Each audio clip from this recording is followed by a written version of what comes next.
here he is.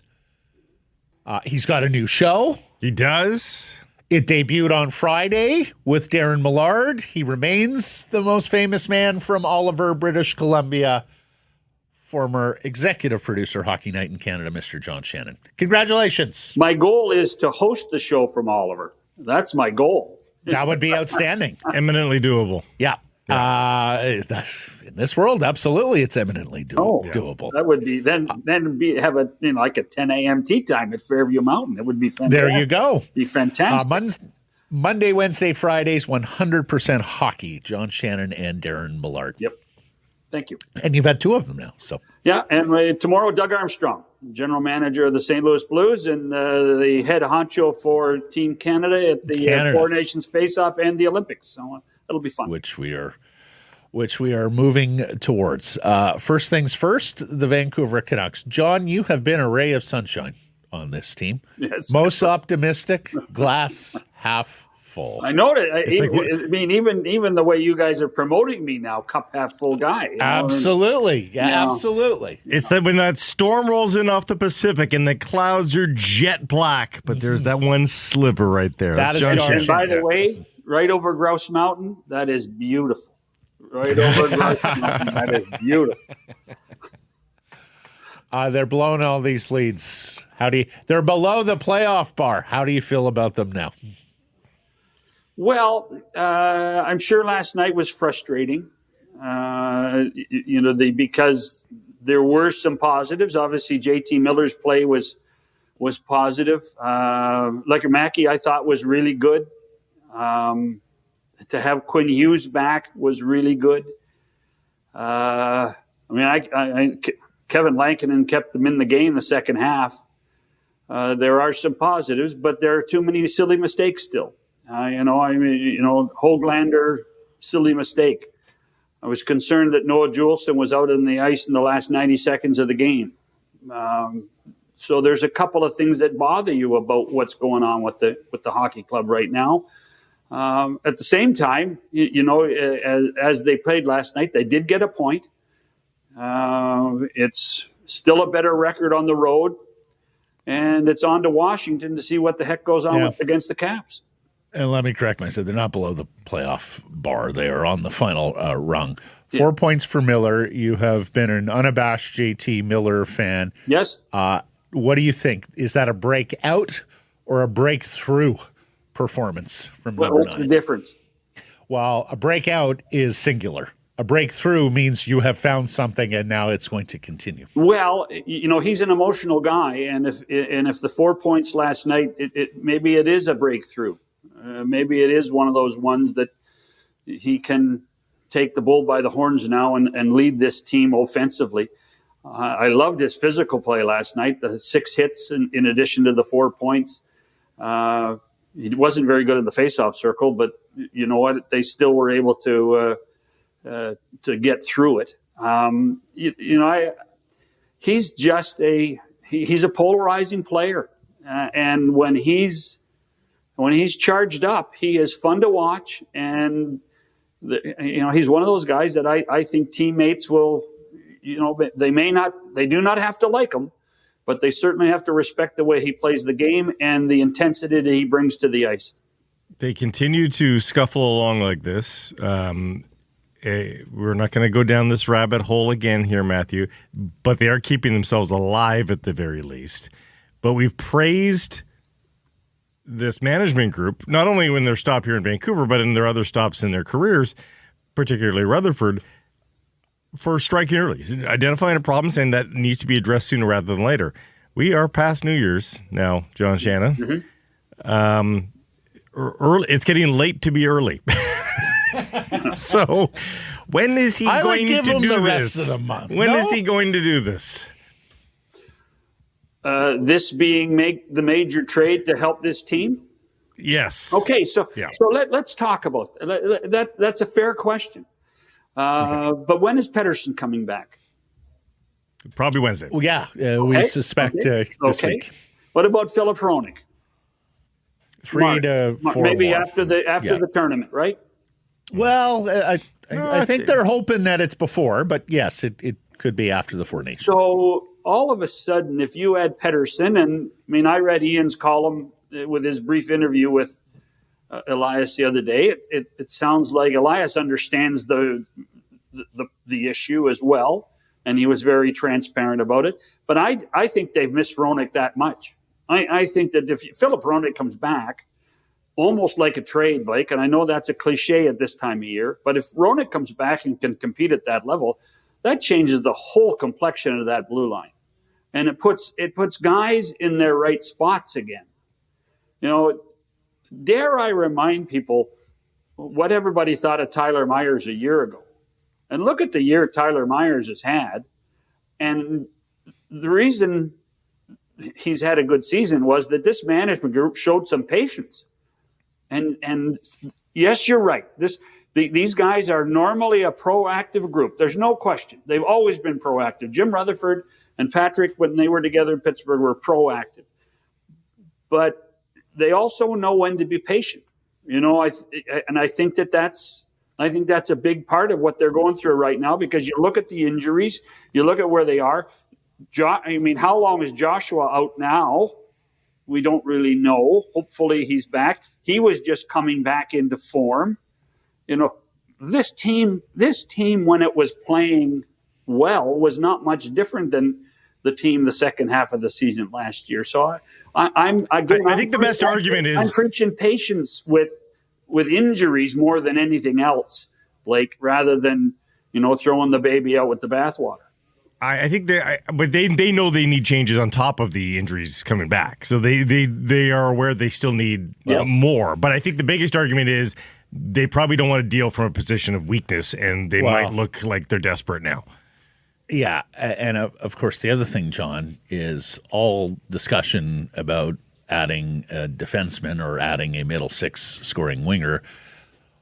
All of that now is through the prism of, are you going to have to make a move with one of your top two center icemen? Right. So that has now been thrown for a different loop, I think, than what we were discussing, say, back in November, when it was evidently clear that you add a defenseman to the group and you would feel pretty good. 4-point nights from those respective players will kick that can down the road, though. For sure. Well, but of course, winning would kick it down the road further, and they're not winning as much. And I'm still of the belief, and we all heard, we've heard the scuttlebutt in the last 3 or 4 days. I'm still of the belief that it's in the best interest of the Vancouver Canucks to keep both of them and work through it. And I don't care if you don't go to dinner and you don't like each other. When you go on the ice, you are a teammate and you play the game. And you play the game to win. And both of those guys understand that. Well, certainly JT Miller played better last night, and that's a step in the right direction. Best game of the year. We'll see if best game in over a year, yes. Yeah. We'll see if Pettersson can follow suit, and there might be reason to be optimistic there, John. I mean, you know, if he needed rest, if he needed to, you know, to heal this, that, and the other, he's had that opportunity now.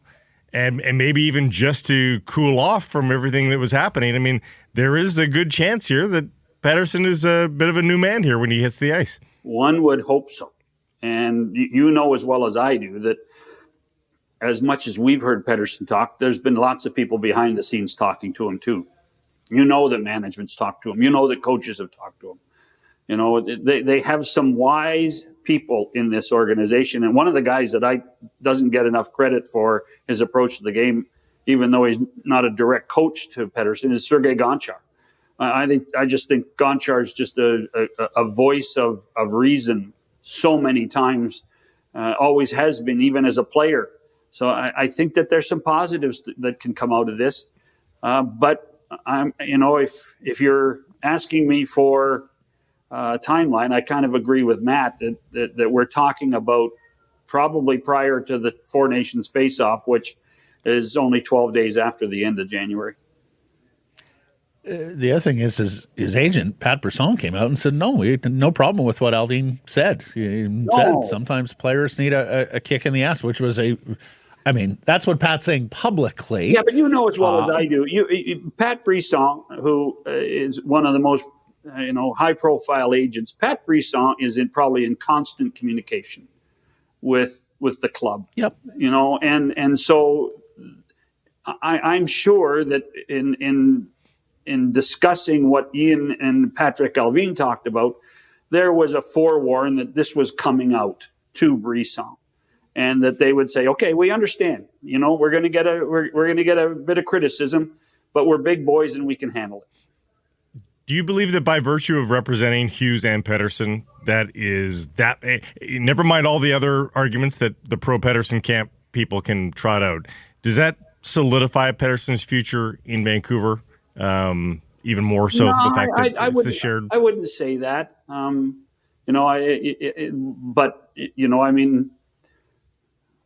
think Pettersson likes playing in Vancouver, nobody's asking for a trade. So it's to me, to have one guy represent two of your best players. I mean, that's just a fact of life. Every team I think has that. When you look at what's going on around the NHL, that's the norm rather than the exception. It's not strange. No, no, you're right. Not at all. John, we had a first ever yesterday here in this province. Canucks fans watched their favorite hockey team on Amazon, the streaming service, and many of them were flipping over. And it's a little more frustrating flipping over between apps, it must be said, than it is with changing channels. You need two TVs still. You still need two TVs. Yeah, well, I guess. And then a lot of them were flipping over to watch the wrestling, WWE. And by the way, that wasn't just the province of British Columbia. That was the whole country.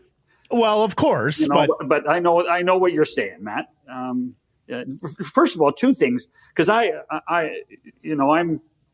an old dinosaur when it comes to technology. But I'll tell you what, I was amazed that there was very little criticism on social media on both aspects. Nobody was bitching that the Canucks were on Amazon, and nobody was complaining that Triple H was on Netflix. So I think that's part of the learning curve of the new world. I mean, let's face it. Cord cutting is a fact of life in the television business right now.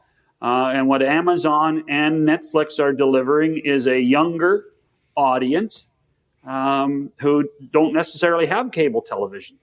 And the demographics, I can't speak for wrestling, but the demographics that Amazon has had for its hockey games is fantastic. They are thrilled with not necessarily the ratings, because I think the ratings are still a little less than what Rogers had, but the demographics are fantastic. Younger people watching on a streaming service. Walk me through this here, John. I don't know if you picked up on this. Maybe I'm alone in this. I feel like Amazon is talking down to the viewer a little bit. It feels like an American broadcast, even though it's a Canadian broadcast. The skill level of all the broadcasters is spectacular, and I quite like who's the Thomas Hickey. Thomas Hickey was quite good. He was captain of Canada's World Junior Team. Covered him there, and you could tell that the young man had a bright future. He's slick. He's very slick. Thomas Hickey is going to be a star for a long time. And you know how I feel about that. And like these are all very capable broadcasters. It feels like it's a production choice by the producers here. They did everything but explain offside to me. I felt like last night. I thought it was a little strange. No, I think you're a little. I think you're looking for things to bitch about. I think the game coverage has been really good. I think it's been solid. I think you're finding and seeing stories. I think they're taking time to tell stories. I think the amount of isolated replays is very high. They've done a good job with Absolutely. All the production elements are great. Yeah, for sure. And the quality of picture is spectacular. Replays sometimes, see, if there is a criticism from last night's game, they go to the replay of the Höglander penalty. They made a mistake. And they show him first engaging with the puck carrier. Right. And it's only a beat later did they show the actual shove on Anderson. That happened twice last night, and they caught themselves both times. Both times. Yeah. They caught it both times. But that just comes with reps, right, John? Yeah, They'll get. I think. Oh no. I haven't been around the production. I do watch it pretty closely.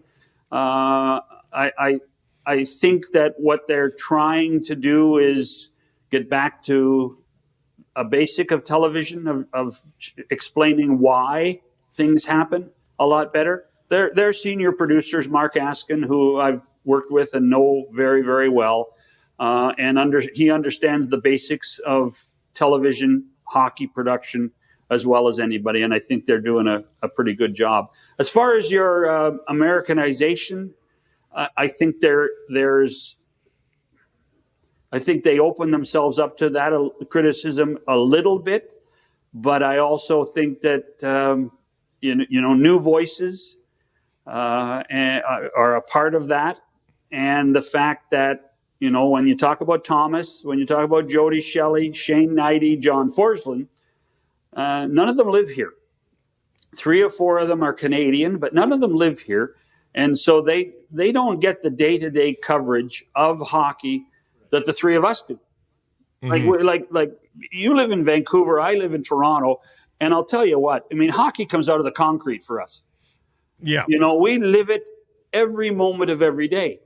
When you're tied to a hockey club, when you're tied to the Islanders like Thomas is, and Jody with Columbus, and John with Seattle, and Shane with the Vegas Golden. When you hear something, it's news to you. You want to see. But not only that is that Seattle, Columbus, Vegas, those are markets that require education. Those guys are in milieus where you are coaching up new hockey fans. Yeah, I don't know if it's that much as it is that we get bombarded with hockey news all the time. And when you live in Vegas and you live in Columbus, you don't get bombarded with hockey news all the time. You have all that's fine. All that's fine, John. You can be on. All that's fine, guys. But you got to know your audience. You got to, and everybody in Canada does know all this stuff. I think they're learning that.